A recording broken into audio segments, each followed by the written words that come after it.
સુરેન્દ્રનગરમાં રેલવે ફાટક તૂટ્યું। ટ્રાફિકથી ધમધમતું રેલવે ફાટક તૂટી પડતા અહીં ટ્રક અથડાઈ અને જેથી તૂટી પડ્યું અને રેલવે ફાટક તૂટતા અહીં વાહન વ્યવહાર ખોરવાઈ ગયું હતું। જો કે દુર્ઘટનાની આશંકા રેલવે અધિકારીઓને થઈ ગઈ હતી અને ઘટના સ્થળે તેઓ દોડી આવ્યા હતા। એક્સક્લુઝિવ તસવીરો આપ જોઈ રહ્યા છો। ઈટીવી પર ટ્રક અથડાતા રેલવે ફાટક તૂટી પડ્યું હતું। હંમેશા ધમધમ છે આ રેલવે ફાટક। વધુ રેલવે ફ્રીક્વન્સી ધરાવતું ફાટક તૂટી જતા દુર્ઘટનાની આશંકા સર્જાઈ હતી અને રેલવે અધિકારીઓ પહોંચી ગયા ઘટના સ્થળે। અમારી સાથે જોડાયા છે રાજદાન ગઢવી। તો રાજદાન, કેવી રીતે તૂટ્યું છે આ ફાટક? શું કોઈ કારણ બહાર આવ્યું છે?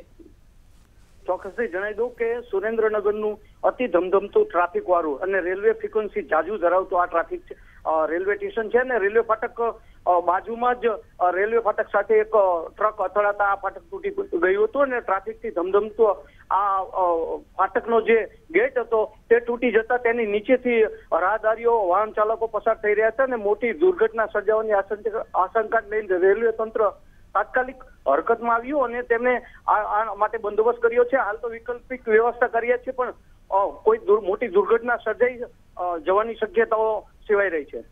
જી બિલકુલ, વૈકલ્પિક વ્યવસ્થા પણ કરવામાં આવી રહી છે। પરંતુ જો વાત કરીશું જે ફ્રીક્વન્સી અહીં બહુ જ છે ટ્રેનોની, તો હવે એ ટ્રેનોને શું રૂટ ડાયવર્ટ કરવામાં આવ્યા છે?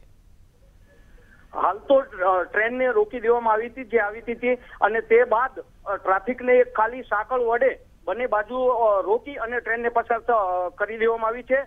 ત્યાં ગેટમેનો ને રેલવે તંત્ર ખડે પગે છે અને વ્યવસ્થા કરી રહ્યું છે હાલ તો કે કોઈ મુશ્કેલી સર્જાય નહીં, કોઈ દુર્ઘટના સર્જાય નહીં તે માટે રેલવે તંત્ર હાલ પોતાનું વ્યવસ્થામાં સંપૂર્ણ ચુસ્ત ઊભું છે। જી આભાર આપનો।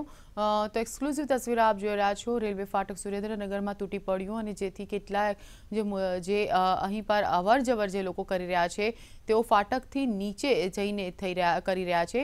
ટ્રક અથડાતા ફાટક તૂટ્યું છે તેવું કારણ અહીં જાણવા મળી રહ્યું છે અને જેથી ટ્રેનને રોકી દેવામાં આવી હતી।